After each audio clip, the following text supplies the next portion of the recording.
경기 침체 우려로 국내 금융시장 불안이 계속되는 가운데 오늘도 증시 하락과 환율 상승세가 이어지고 있습니다. 우리 시간으로 내일 새벽 열리는 미국 FOMC 정례회의에서 큰 폭의 금리 인상 결정이 나올 가능성이 커서 시장이 긴장하고 있습니다. 정부와 화물연대가 안전운임제 계속 추진에 합의하면서 물류 차질은 정상화 수준에 들어갔습니다. 그러나 자재 부족으로 공정이 중단된 일선 공사 현장까지 완전 정상화하는 데는 다소 시간이 걸릴 걸로 보입니다. 정부와 화물연대 협상은 타결됐지만 쟁점인 안전운임제 연장을 둘러싼 공은 국회로 넘어왔습니다. 그러나 여야의 온도차가 있어서 불씨가 완전히 사라지진 않았다는 평가입니다. 발사를 하루 앞둔 한국형 발사체 누리호가 발사대로 옮겨졌습니다. 발사가 이뤄질 내일 현장 날씨는 맑을 걸로 예보돼 발사 성공에 대한 기대감이 커지고 있습니다. 임기가 남은 산하기관장들에게 사퇴를 종용한 혐의를 받는 백운규 전 산업부 장관의 구속 여부가 오늘 결정됩니다. 백 전 장관의 구속 여부가 문재인 정부 청와대 수사로 확대될지에 대한 가늠자가 될 걸로 보입니다. BTS가 데뷔 9년 만에 팀 음악 활동 중단을 선언했습니다. 멤버들은 개인적 성장의 시간이 없었다며 활동 2막을 선언하고 개별 활동에 나서기로 했습니다. 더 뉴스 2부문을 열겠습니다. 화물연대 파업이 일주일 만에 철회되긴 했습니다만 고물가 또 고금리의 민생 경제 참 어려운 시기를 맞고 있습니다. 그런데 국회는 지금 뭐 하고 있는 거냐라는 비판도 나오고 있습니다. 원 구성이 늦어지면서 입법부 공백 사태 보름 넘게 이어지고 있습니다. 국민의 삶은 뒷전에 두고 차기 당권 경쟁에 몰두하는 모습도 국민들의 눈살을 찌푸리게 하고 있습니다. 추은호 YTN 해설위원, 이은영 휴먼앤데이터 소장님과 함께 말씀 나눠보겠습니다. 어서 오십시오. 네, 안녕하세요. 안녕하세요. 안녕하십니까? 안녕하십니까?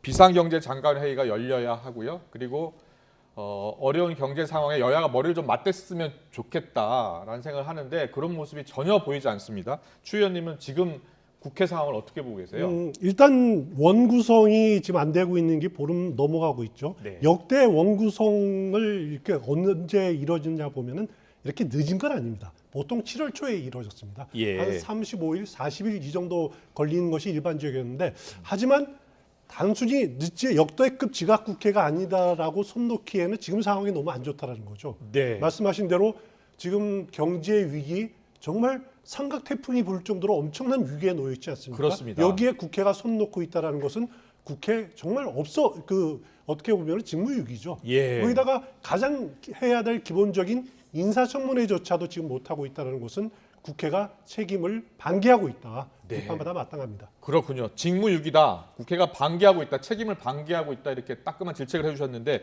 이인영 소장님은 네. 왜 여야 모두 머리를 맞대지 않고 서두르지 않는 그런 모습 보이고 있는 것 같습니까? 일단은 그 정부 측에서 이 현 상황, 그 대통령께서 일단은 정치 경험이 없으시잖아요. 예. 그러니까 지금 이 상황에 대한 체감 인식이 조금 낮은 느낌이 듭니다. 왜냐하면 이제 그 대통령이 당선되신 지 얼마 안 된 상황에서 지금 전체적인 국정 운영의 환경이 굉장히 안 좋습니다. 경제나 인플레이션 시대 뭐 이렇게 지금 안 좋은 상황인데 거기에 대한 좀 체감도가 낮다 보니까 예. 지금 이 국회 아까도 추 의원님 말씀하신 그 원내 상황에 대해서 그 정부 측에서 좀 압력을 넣어가지고 여야가 빨리 이거를 좀 원구성을 할 수 있도록 만들어줘야 되는데 네. 지금 그냥 강 건너 불구경 하듯이 지금 보고 있는 상황이거든요. 그렇군요. 네. 예, 강 건너 불구경하는 식으로 보고 있다. 두 분 다 따끔한 질책을 해주고 계신데 원래는 원구성 관련해서 법사위원장 자리를 누가 가지고 가느냐라고 싸웠는데요. 지금은 그것은 뭐 계속 싸우고 있고 또 싸우고 있는 게 국회법 개정안입니다. 국회법 개정안.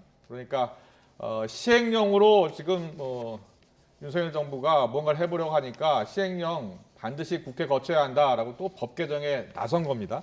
지금 어떻게 싸우고 있고 어디까지 와 있습니까? 일단 법사위원장 문제가 가장 걸림돌이고요. 네. 그리고 국회법을 개정하자고 조응천 의원 등 14명이 민주당 의원들이 제기한 것은 이거는 민주당의 당론은 아닙니다. 민주당이 그렇군요. 아직까지 지배적인 의견이 아닙니다. 예. 그 발의한 의원이 14명에 불과하기 때문에 아직까지는 민주당의 그 주류 의견으로 차지하기에는 좀 무리가 있어 보입니다. 네네. 왜냐하면은 지금 우리 국회법에도 국회 상임위원회에서 일단 그 문제 제기를 해서 국회의장한테 보고를 하고 국회 본회의 의결하면은 정부에 수정을 요청할 수 있도록 하는 조항이 있어요. 그렇군요. 근데 예. 조응천 의원이 제기한 부분은 뭐냐면은 국회 본회의 절차를 없애겠다는 겁니다. 상임위 차원에서 결정을 해서 국회에 그렇군요. 통보하겠다는 거죠. 예. 이거는 굉장히 위험한 발상입니다. 네. 그러니까 국회가 행정부를 통제하려고 강화하겠다는 것이 아니라 상임위원회에서 모든 것을 하겠다. 상임위에서 모든 걸 통제하겠다. 그렇습니다. 하지만 네. 우리 헌법에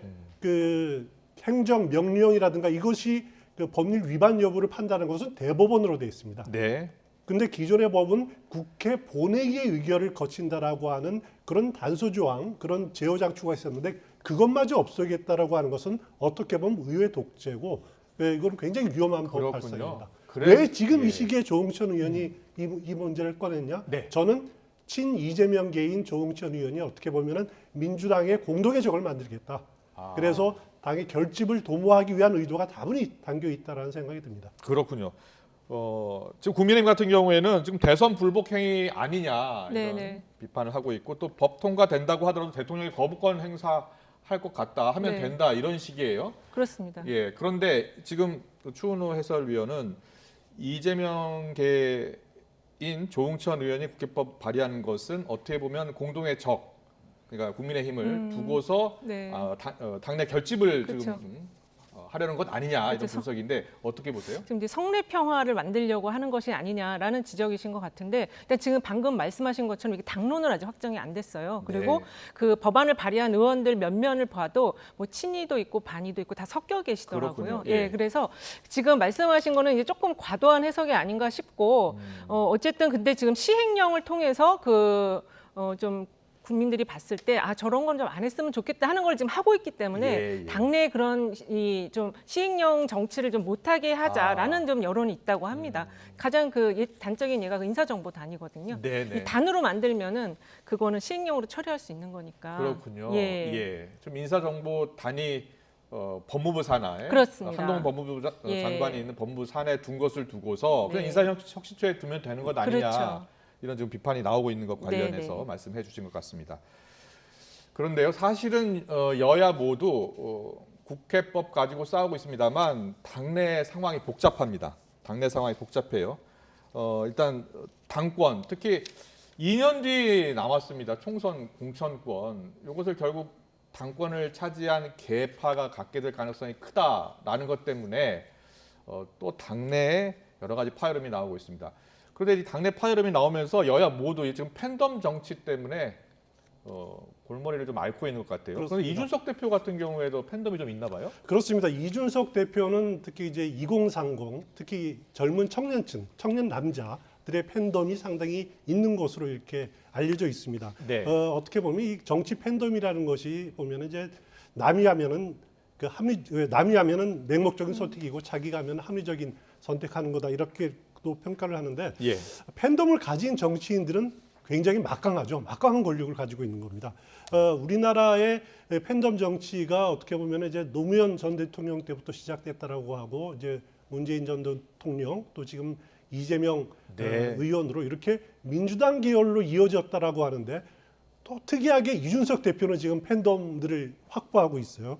이것은 어떻게 보면은 그 박근혜 전 대통령도 형성했던 팬덤은 이제 탄핵 과정을 통해서 다 와해되면서 지금 보수 정당인 국민의힘에서는 유일하게 팬덤을 형성하고 있는 이준석 대표. 그렇군요. 과연 예. 이런 것을 이 팬덤의 문제가 상대방에 대한 증오가 나타나지 않습니까? 그런 것들이 국민의힘 내부의 다른 의원들한테도 지금 이제 어떻게 보면은 상당히 나쁜 영향을 미치고 있는데 그렇군요. 그런 것들을 분열의 정치 또 어떻게 보면 갈등의 정치 이런 것들을 대표로서 좀 극복하는 모습을 보일 필요가 있지 않느냐는 생각은 듭니다. 알겠습니다. 이인영 소장님. 네. 근데 국민의힘 이준석 대표요. 이대남을 중심으로 이 대표에게 비판적인 글을 올리거나 공격하는 네. 의원들을 상대로서 문자폭탄 지금 세례를 한다는 거죠? 네, 그런 것 같습니다. 예. 사실은 이게 이제 민주당 쪽에서 그런 팬덤이 조금 더 일찍 시작이 됐는데 지금 국민의힘에도 이준석 당대표를 중심으로 그런 팬덤층이 지금 있는 것이 확인이 되고 있고 그게 이제 지금 이게 확인이 되면서 쇄신위원회를 가지고 지금 이제 당내 또 갈등이 점화가 되고 있는 그렇죠. 상황입니다. 거기에 공천 문제 건드려서. 그렇습니다. 예. 근데 지금 이게 이게 제가 볼 때는 양당이 당세가 지금 다 크다 보니까 네. 이 당 지지층 안에 좀 강성 지지층과 뭐 좀 약한 약성 지지층이 있지만 어쨌든 이 지지층을 중심으로 이 당이 움직이는 거기 때문에 그걸 조금 이제 과도한 행동들을 제어만 할 수 있다라면 이 팬덤 정치에 대한 거를 너무 이제 잘못된 것이다라고 말하기에는 이게 정당 정치 안에서 불가피한 현상이다라고 말할 수도 있을 것 같아요. 예, 그 제어를 어떻게 하는 게 가장 좋겠습니까? 일단은 그 이제 팬덤을 받고 있는 사람이 이제 이런 것들은 좀 과도하다 하지 맙시다 이렇게 좀 얘기를 해야 되겠죠. 예. 예, 최근에 이재명 의원은 그런 걸 했고 지금 이 당내에서 이제 이준석 당 대표도 그런 좀 제지를 좀 할 필요가 있습니다. 그렇군요. 좀 더 네. 적극적인 제지를 할 필요가 있다는 말씀도 해주시는 분도 있더라고요. 팬덤 정치하면 이제 좀 전 이재명 의원 얘기하셨죠. 뭐 개딸들을 중심으로 해서 어쨌든 적극적으로 이재명 의원을 지지하고 또 이재명 의원을 공격하는 그 상대 의원 됐든 누가 됐든 총 공격에 나서는 모습인데 이재명 의원 같은 경우에도 좀 자제했으면 좋겠다, 도움이 안 된다 이런 말을 했죠. 그렇습니다. 이재명 의원도 팬덤들을 향해서 이렇게 좀 자제를 요구하는 발언을 했는데 이재명 의원 경우에는 2017년 그 민주당 경선 과정에서 어떻게 보면은 또 팬덤이 있었죠. 그때는 손가락 혁명군, 그렇죠. 손가혁이라고 있었습니다. 예, 하지만은 예.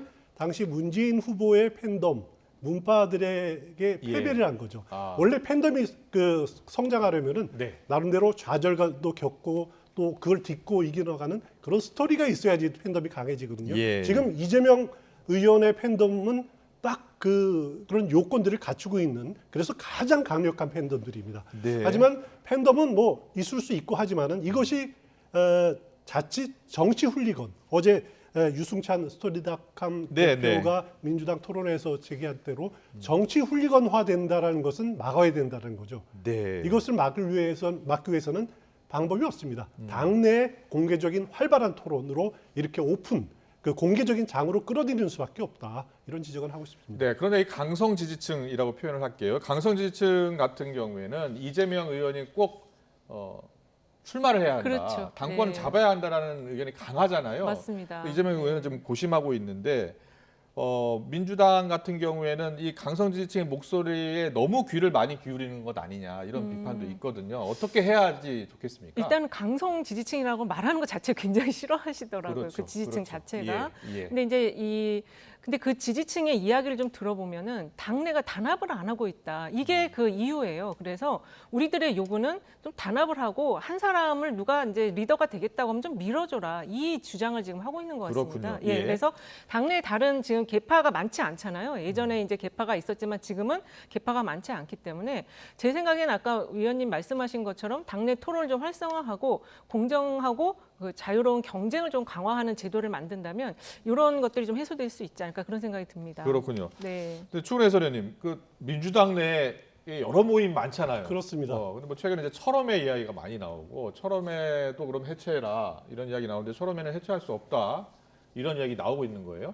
지금 어떻게 될 것 같습니까? 일단 철험에는 그 어떻게 보면 검찰 개혁이라는 공동의 목표를 가진 초선 의원들의 공부 모임 예. 성격입니다. 예. 이것을 일부 다른 중진 의원들은 공부 모임을 가장한 개파 모임이다 이렇게 비판도 하고 있는데 기본적으로 지금 철험회를 해체하자는 요구가 나온 것은 네. 어떻게 보면은 친 이재명 대 비이재명 아. 개파 싸움의 불똥이 튀었다. 그래서 지금 철험회 해체 요구가 나온 측면이 상당히 있어 보입니다. 예, 하지만 예. 또 선거 패배의 원인으로 철험회가 강성 드라이브로 이끌어간 검수완박 법안 처리 과정 네. 그걸 또 문제를 제기를 많이 하지 않습니까? 네. 하지만 그 멤버들이 주축이 된 법사위가 주최한 한동훈 법무장관 후보자 인사청문회에서는 또 민주당이 죽을 썼어요. 근데 그런 것들을 가지고 문제 제기를 한 측면이 있기 때문에 철험회 해체 주장은 좀 과한 측면도 있지만은 또 자업자득 측면이 있다. 그러니까 목소리는 컸는데 실력이 부족하다는 것을 드러나는 측면이 있다. 그런 두 측면이 다 존재하는 것 같습니다. 그렇군요. 알겠습니다. 팬덤 하면 최근에 김건희 여사 이야기를 하지 않을 수가 없습니다. 최근에 팬카페를 통해서 공개됐던 사진이 문제가 되기도 했죠. 또 이 카페 운영자의 욕설도 논란이 되기도 했습니다. 공개 행보를 할 때마다 일거수일투족이 화제가 되고 있는 김건희 여사 영상으로 잠깐 만나고 오겠습니다.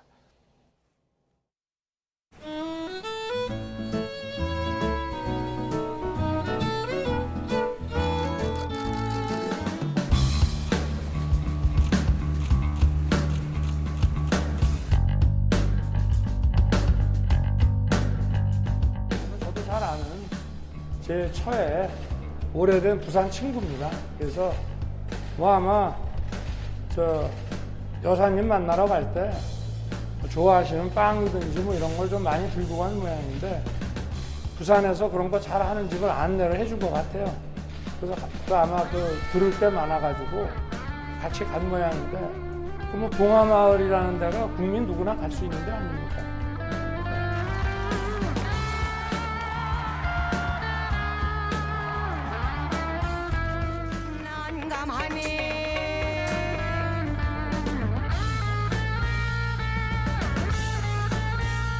대선 때 국민께 약속한 대로 그리고 지금 국민 다수가 원하는 대로 조용한 내조에만 집중하게 할 것인지 아니면 국민들께 공약하기를 공식 사과한 후 제2부속실을 이제라도 만들어서 제대로 된 보좌 시스템을 하루빨리 구축하든지 선택해야 합니다. 뭐 예를 들어 가시는 곳마다 바로 실시간으로 어디 사적인 공간으로 유출되고 이렇게 하면은 경호나 이런 문제도 생길 수 있는 거거든요. 그 문제는 아마 좀 상의를 좀 내부적으로 해봐서 안전과 이런 경호에도 문제가 없는 방향으로 좀 했으면 좋겠다 이런 생각입니다.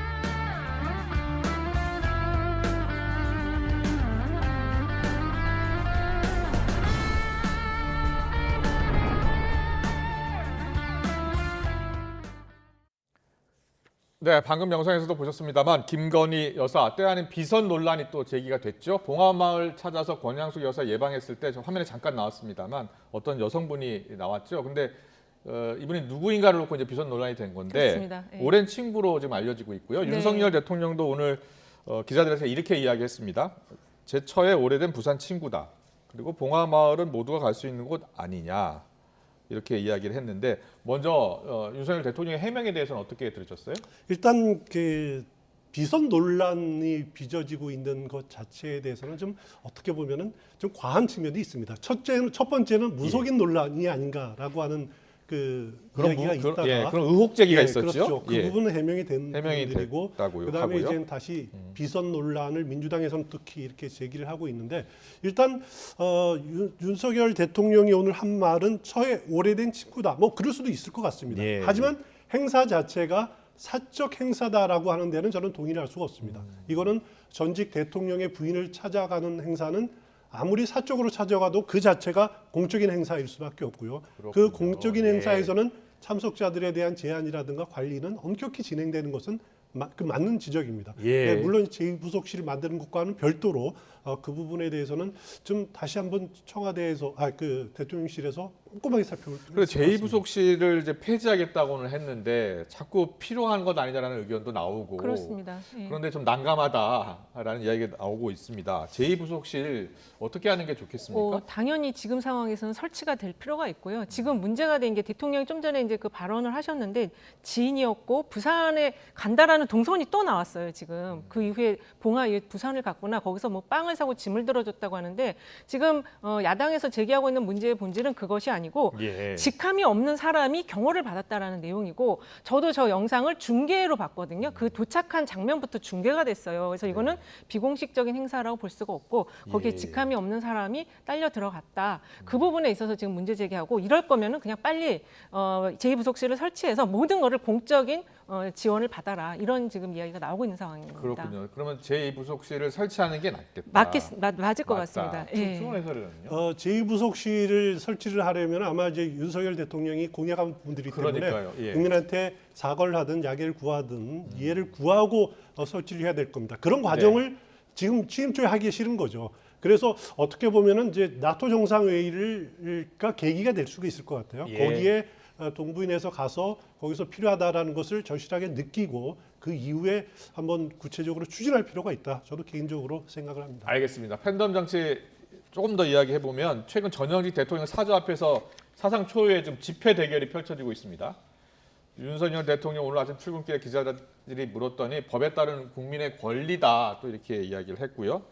그리고 또 앞서 문재인 대통령 전 대통령 사저 앞에 욕설 시위와 관련해서 법대로 하면 된다라고 이야기한 적이 있죠. 그런데 지금 윤석열 대통령 자택 앞에서 또 맞불성 집회가 열리고 있는 상황입니다. 자, 전현직 대통령 집 앞에서 양측의 어떻게 보면 팬덤 지지층의 시위가 지금 계속되고 있는 거거든요. 이거 네. 추은 해설위원님 이런 적이 있었습니까? 그런 적이 없었죠. 그러니까요. 이런 적은 있어서도 안 되고 빨리 극복해야 될 과제인데 이건 지금 개인의 표현의 자유를 넘어서 어떻게 네. 보면 직원을 부추기고 또 그걸 넘어서 다른 목적도 있다 이런 분석들도 많이 나옵니다. 개인의 영달을 하려는 거다라고 하는 분석들도 많이 나오고 그런데 이것을 어떻게 그러면 극복해야 될 것이냐. 일각에서는 뭐 윤석열 대통령이 좀 먼저 그 평산 마을 집회부터 자제시켜야 되는 것 아니냐라고 하는 주장도 있는데 네. 어느 정도 일리는 있습니다만 저는 개인적으로 바람직한 해결책은 아니라는 생각이 듭니다. 예. 현직 대통령이 시위대에 머리를 숙이고 어떻게 보면은 그만해 주십시오라고 하는 모습 보이는 것 자체가 어떻게 보면 국가의 격을 낮추는 거고 문제 해결의 정도는 아닙니다. 그렇군요. 그래서 예. 저는 경찰이 적극적으로 그 법 위반에 대해 수사하고 또 뭐 법을 고치든지 간에 집시법을 고치든지 간에 아니면은 피해 입은 주민들이 적극적으로 손해배상을 청구를 해서 이거를 막게 한다든지 이런 식으로 문제를 푸는 것이 낫겠다. 아니면은 정치권이 공동으로 호소를 하는 방안은 생각해 볼직하지 않냐 생각이 됩니다. 네, 뭐 자유 권리 다 보장해주고 법과 원칙대로 모든 걸 해결할 수는 없는 거 아니겠습니까? 그렇죠. 그래서 정치가 필요한 것이고 그래서 뭐 윤 대통령이 조금 정치력을 보여주는 걸 어떻게 하느냐 의견도 나오고 있는 거고요. 그렇습니다. 어떻게 네. 하는 게 가장 바람직하다고 보세요? 일단은 지금 시위 양상이요. 예전에 우리가 봤던 시위하고 좀 다르더라고요. 요새는 밤에도 시위를 하고요.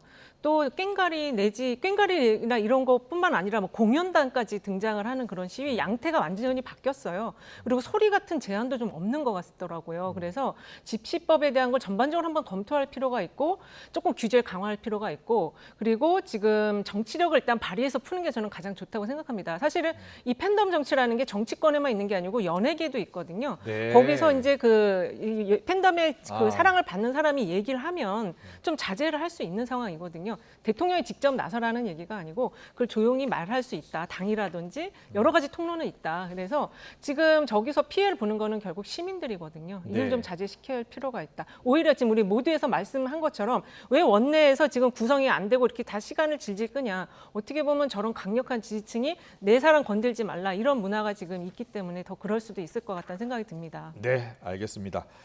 그리고 검찰의 산업부 블랙리스트 수사 관련해서 여쭤보겠습니다. 지금 검찰 수사가 계속 속도를 내고 있죠. 그렇습니다. 백운규 전 산업통상자원부 장관 구속 여부가 오늘 밤에 또 결정이 된다고 하고요.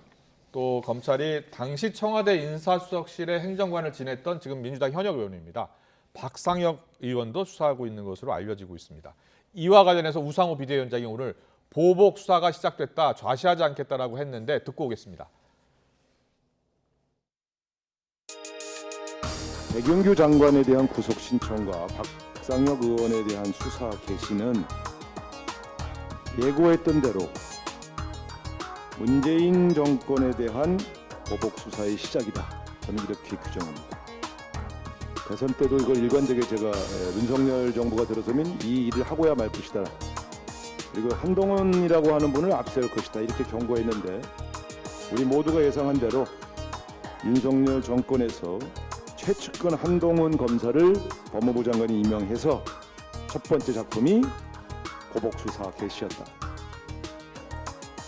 문재인 정부 초반 2년간 소위 말하는 적폐수사, 적폐청산 수사를 했는데 그 적폐청산 수사도 정치 보복이었는지 되묻고 싶습니다. 그리고 김은경 환경부 장관이 소위 환경부 블랙리스트 사건으로 그리고 환경부 산하기관 임직원들에 대한 사표 제출 강요로 이미 대법원까지 확정이 됐습니다. 그 대법관들을 누가 구성했습니까? 지금 현재의 대법관들은 문재인 정부, 문재인 대통령이 대부분 임명한 대법관들입니다. 네, 우상호 비대위원장 또 권성동 원내대표 이렇게 시각이 다릅니다. 과거 정권 때 2년 동안 한 적폐 수사는 그러면 보복 수사냐 이렇게 지금 반박하고 나선 건데요. 자, 블랙리스트 수사를 어떻게 보는 게 맞겠습니까? 이 부분은 좀 이어지는 수사입니다. 그러니까 그 과거 환경부 장관 김은경 전 장관과 또 신미숙 전 청와대 균형인사비서관이 이 문제를 가지고 유죄 판결 대법원 확정 판결 판결 나지 났죠? 않았습니까? 예. 그거 환경부뿐만 아니라 뭐 지금 산자부, 교육부, 통일부 여러 곳에서 비슷한 일이 있었다. 공공기관 인사에 개입한 인사가 있었다라고 하는 부분들이죠. 예. 그래서 그동안 고소됐던 것들이 지금 속도를 내고 있는 겁니다. 그래서 오늘 백운규 전 장관에 대한 그 영장 실질 심사가 진행이 되는데 만약에 법원에서 기각을 했다라고 하면은 굉장히 또 동력이 떨어질 겁니다. 그러면 아마 그 백운규 전 장관의 불구속 기소순으로 끝날 건데 예. 만약에 구속이 됐다라고 하면은 앞서 말씀하신 박상혁 의원까지도 수사가 이루어질 가능성이 높고요. 예. 박상혁 의원은 당시 인사수석실 인사비서관실의 실무자였습니다. 네. 그 행정관이었습니다. 그 위가 이제 김우호 전 인사비서관, 김우호 전 인사비서관은 이제 그 늘공이거든요. 그러니까 네. 인사혁신처 소속 공무원이기 때문에 직접 연관은 없으리라고 생각이 되는데 그 위가 조현옥 전 인사비서관, 인사수석 이렇게 이어지기 때문에 만약에 구속영장이 발부가 되면은 박상혁 의원을 시작으로 해서 그 윗선까지 진행될 가능성 상당히 있어 보입니다. 그렇군요.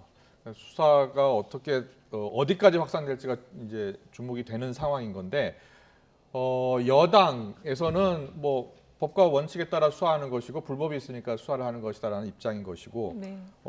야당에서는 이거 보복 수사의 시작 아니냐 이렇게 보는 건데 그 기준점을 어떻게 봐야 되겠습니까? 그러니까 그 기준점이 참 애매하긴 한데요. 사실 네. 이제 이게 그 대통령이 검찰총장 출신이고 그리고 지금 요직에 다 검사들이 임명이 되다 보니까 민주당의 의혹의 눈초리가 더 강해지는 것 같습니다. 네. 그리고 지금 이제 진행 상황을 재판이나 이런 여러 가지 상황 이제 수사나 이런 걸 지켜봐야 되겠지만 윗선 수사로 이어지지 말라는 법이 없거든요. 지금 네. 말씀하신 것처럼 유죄나 이런 확정이 나면은 윗선으로 대통령이었던 윗선으로 이어질 수 있기 때문에 그런 측면에서 저희도 사실 이제 일반 시민 입장에서 볼 때는 그런 불행한 일이 또 있어서는 안 된다라는 생각은 하고 있는데 네.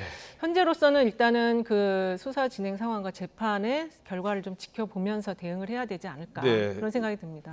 이번 수사를 민주당이 정치 보복으로 규정하고 총력 대응에 나선다면 국정 운영에도 좀 윤석열 정부 국정 운영에도 부담이 되지 않을까요? 당연히 부담이 예. 되겠죠. 일단 지난 2017년에 문재인 정부에서 보수 정권을 향한 적폐 수사, 적폐청산 수사는 그 당시에 그 적폐 수사가 진행이 됐을 때 당시 그 자유한국당이었죠. 속수무책으로 당하지 않았습니까? 네. 하지만은 지금은 다르죠. 지금 민주당은 오히려 그 원내 다수 의석을 차지하고 있고 예. 또 대선 과정에서 그 굉장한 표를 얻었던 그 어떻게 보면 이재명 후보라는 막강한 또 그 정신이 있기 때문에 과거 2017년처럼 그런 식으로 속전속결로 수사가 진행이 되기는 어려울 겁니다. 네. 저항도 만만찮기 때문에요. 하지만은 예. 그런 과정 자체가 문재인 정부의 국정 운영에 그 어떻게 보면은 발목을 잡는 굉장히 그 동력을 이렇게 만드는 그런 요인으로 작용할 가능성이 큽니다. 네, 지금 검찰총에 한마디로 친윤 검사들이 많다. 네, 그래서 그렇죠. 야당에서는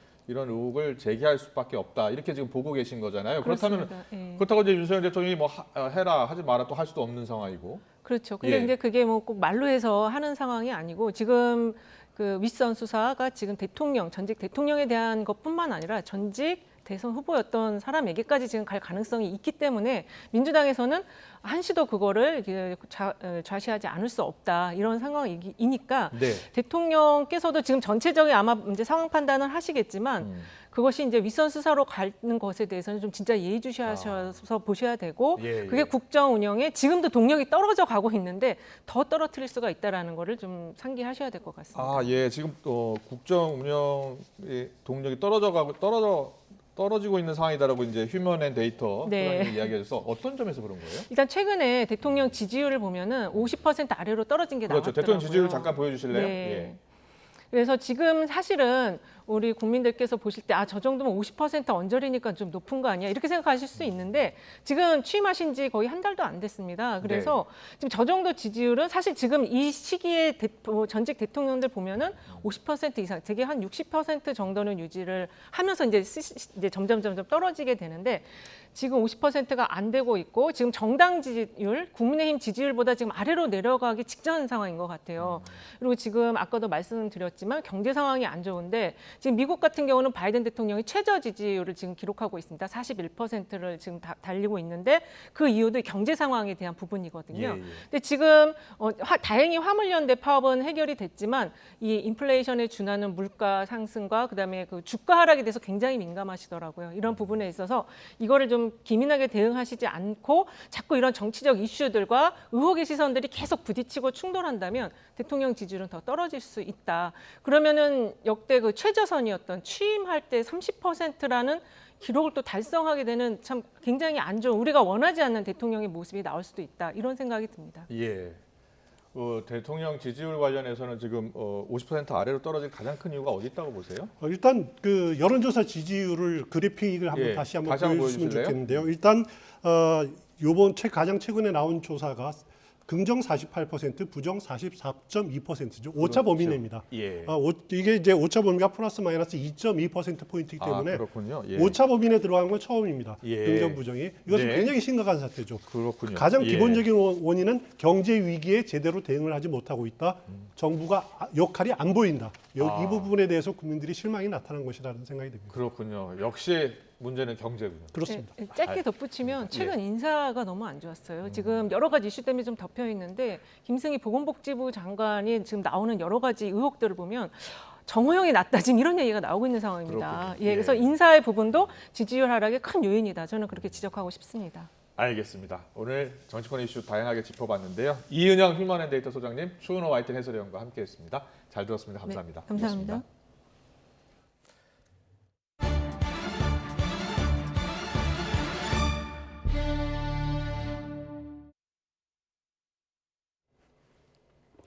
전쟁이 4개월째 접어들면서 수도 키이우는 어느새 일상을 조금씩 회복하는 모습입니다. 하지만 동부전선의 전쟁은 좀처럼 끝날 기미가 보이지 않는 상황인데요. 불안한 평온이 감도는 키이우 현지 연결합니다. 신준명 기자. 네, 우크라이나의 수도 키이우에 나와 있습니다. 네, 현지 시간은 지금 이른 오전일 텐데 평온한 모습이네요. 네, 그렇습니다. 이곳은 서울로 치면 한강공원과 같은 키이우의 드니프르 강변 공원입니다. 이른 아침부터 반려견과 산책을 나오거나 조깅을 하러 운동하러 나온 사람들을 쉽게 찾아볼 수 있었습니다. 어제 오후 이곳 인근에서는 이 키이우 도심의 젊은이들이 YTN 취재진을 보고 밝은 표정으로 먼저 인사를 건네는 모습도 볼 수 있었습니다. 또 이곳 강변에서는 평일 오후인데도 일광욕과 수영을 즐기는 사람들을 아주 쉽게 찾아볼 수 있었습니다. 전쟁이 4개월째에 접어들면서 러시아군이 철수한 이곳 수도 키이우 도심에서는 이처럼 조금씩 일상을 회복하는 모습입니다. 하지만 이들은 이렇게 찾은 일상의 평화가 결코 공짜가 아니라는 것을 아주 잘 알고 있었습니다. 직접 그 목소리 들어보시죠. I'm so happy that we have these people who can protect us. Ну, досить важко сказати. Я думаю, всі українці відчувають одне те саме. Це сум, в першу чергу, і відчуття якби втрати, яку неможливо якось. 네, 그런데 지금도 우크라이나 돈바스 등 동부 지역에선 러시아와 치열한 포격전을 벌이고 있는데 이 평온을 불안한 평온이라고 할 수밖에 없겠네요. 네, 그렇습니다. 실제로 우크라이나의 동남부 지역의 전황은 여전히 치열합니다. YTN 취재진이 화상으로 만난 우크라이나의 미콜라이오주 군정 책임자 비탈리 킴 주지사는 100일 넘게 이어진 러시아의 공습에 몹시 지친 기색이 역력했습니다. 하지만 그럼에도 일상을 회복하고 있는 키이우의 시민들을 탓할 마음은 전혀 없다면서도 다만 전장에서 목숨을 바쳐 싸우고 있는 우크라이나의 군인들은 잊지 말아달라고 호소했습니다. 직접 들어보시죠. I can't blame that Kyiv is peaceful. I want to say to all Ukrainians that we shouldn't forget about the war, because on the front line every day people and our warriors are giving their lives to our democracy. 비탈리 킴 주지사는 우크라이나의 영토에서 전쟁이 벌어진 만큼 러시아군을 몰아내기 위해 싸우는 것 외에는 다른 선택지가 없다며 결사항전의 의지를 다졌습니다. 그러면서 끝까지 싸우기 위해서는 무기와 탄약이 더 필요하다며 대한민국이 자신들을 도울 수 있을 거라고 거듭 강조했습니다. 지금까지 키이우에서 YTN 신준명입니다. 코로나19 유행에도 불구하고 북한을 비롯해 이른바 9개 핵무장 국가가 지난해 핵무기에 824억 달러, 우리 돈 106조 원을 사용했다고 국제 반핵 단체가 밝혔습니다. 핵무기 폐기 국제운동이 공개한 2021년 글로벌 핵무기 지출 보고서를 보면 국가별 지출액은 미국이 56조 9천억 원으로 가장 많고 중국이 15조 원으로 2위를 차지했습니다. 이어 러시아가 11조 원, 영국 8조 7천억 원, 프랑스 7조 6천억 원 순으로 나타났습니다. 북한은 8,200억 원으로 이 단체가 밝힌 핵무장 국가 9곳 중 9위를 차지했습니다. 한국이 스위스 국제경영개발대학원 IMD의 국가 경쟁력 평가 결과 27위를 차지하며 지난해 23위에서 4계단 하락했습니다. 기획재정부는 오늘 2022년 IMD 국가 경쟁력 연감에서 한국이 63개국 가운데 27위를 기록했다고 밝혔습니다. 분야별로 보면 경제 성과는 22위로 떨어졌는데 성장률 등을 평가하는 국내 경제 부분이 7계단이나 내려갔습니다. 정부 효율성 분야도 재정 적자 증가 등에 따라 소폭 떨어졌습니다. 기업 효율성은 기업가 정신 등을 조사한 경영활동 부문이 8계단 추락하며 33위로 하락했습니다. 다만 전체 4대 분야 가운데 유일하게 인프라가 1계단 상승했습니다. 기재부 관계자는 매년 순위 변동도 중요하지만 한국의 국가 경쟁력이 오랜 기간 정체 상태란 점도 주목해야 한다고 설명했습니다. 암호화폐 가격이 폭락하면서 관련 생태계가 함께 추락하고 있다고 뉴욕타임스가 현지 시간 14일 보도했습니다. 뉴욕타임스는 대표적인 예로 테라폼 랩스를 지목하면서 매우 위험성이 큰 금융공학 모델을 앞세웠다고 지적했습니다. 권도영 씨가 설립한 테라폼 랩스는 루나와 테라 폭락 사태로 글로벌 가상화폐 시장에 큰 충격을 안긴 바 있습니다.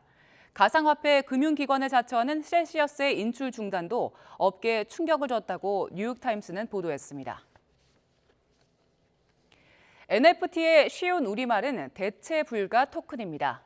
문화체육관광부와 국립국어원은 최근 전문가들로 구성된 새말 모임을 열어 우리말 대체어를 이같이 선정했습니다.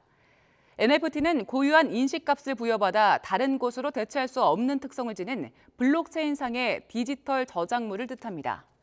또 페일콘의 대체어는 실패 공유 모임으로 선정했습니다. 페일콘은 창업자와 투자자들이 자신의 실패 경험을 공유하고 실패 요인과 해법 등을 논의하는 모임을 이룹니다. 세계보건기구 WHO가 오는 23일 원숭이 도창의 국제적 공중보건 비상사태 선포를 검토하기 위한 긴급회의를 소집합니다. 국제적 공중보건 비상사태는 코로나19처럼 질병과 관련해서 최고 수준의 경보 단계입니다. 강성욱 기자의 보도입니다. WHO는 원숭이 두창의 발병과 확산이 이례적이고 우려스러운 일이라고 진단했습니다. 이에 따라 이 사태가 국제적 공중보건 비상사태에 해당하는지를 평가하기 위한 전문가 긴급회의를 오는 23일 소집하기로 했다고 밝혔습니다. 테워드로스 거브로여소스 WHO 사무총장은 이번 회의를 토대로 비상사태 선포를 결정하게 될 것으로 보입니다. 국제적 공중보건 비상사태는 현재 코로나19와 소아마비가 적용 대상입니다.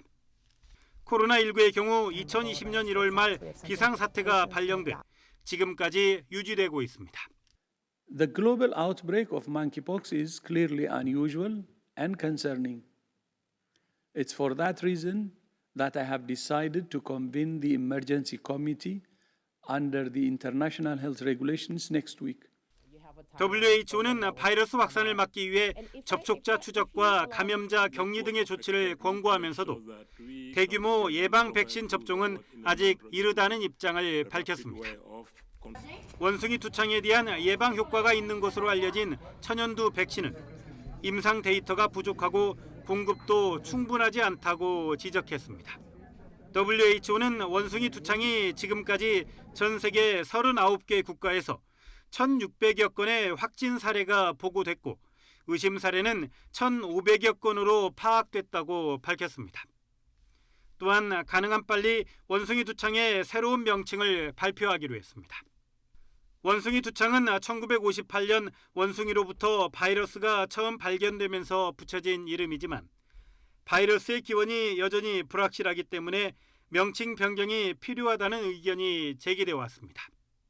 YTN 강성욱입니다.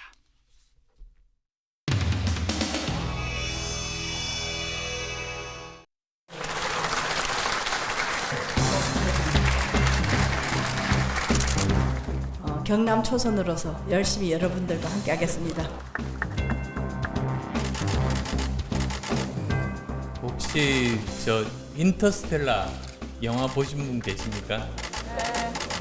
재밌는 영화인데 어떤 행성에 우주선이 내렸는데 쓰나미가 몰려오고 있는 겁니다.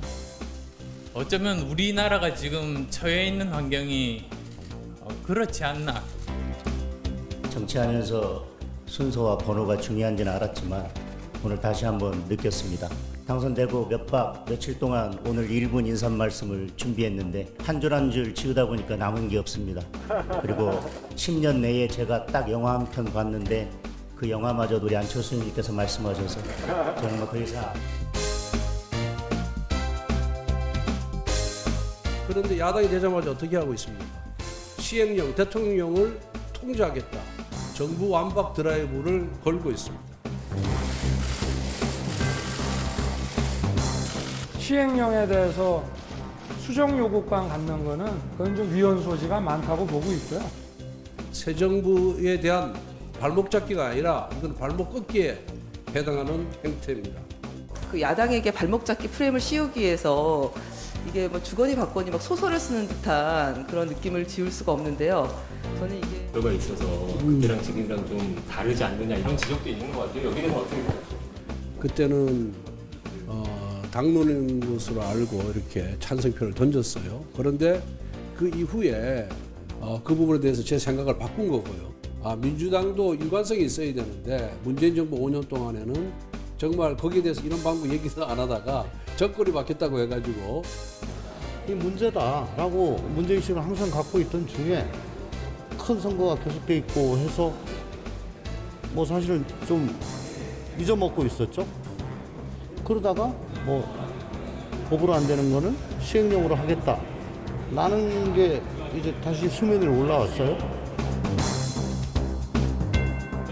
그러니까 맞다.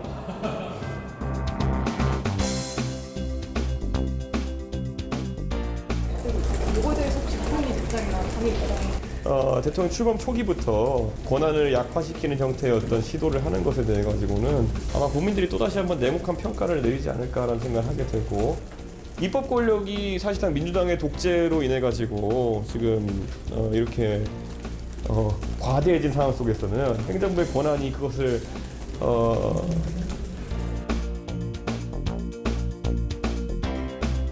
이게 표현이 좀 이상하게 합니다. 입법부의 독재를 행정부가 견제한다는 말이 옳진 않지만은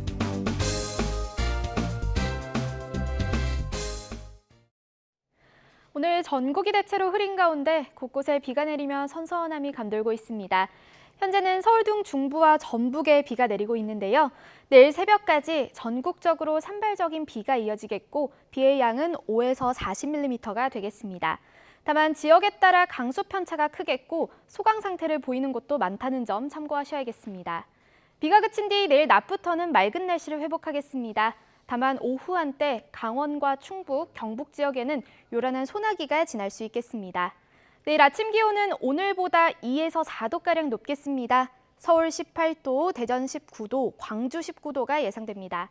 내일 낮 기온은 오늘보다 1에서 4도가량 높겠습니다. 서울 27도, 대전 27도, 대구 29도가 예상됩니다. 한편 내일은 누리호 2차 발사가 이뤄지는데요.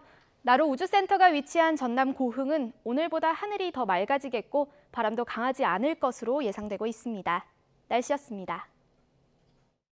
네, 오늘의 이슈를 더 들여다보는 더 뉴스 오늘 순서 여기서 마치겠습니다. 이어서 뉴스큐가 방송됩니다. 시청해주신 여러분 고맙습니다.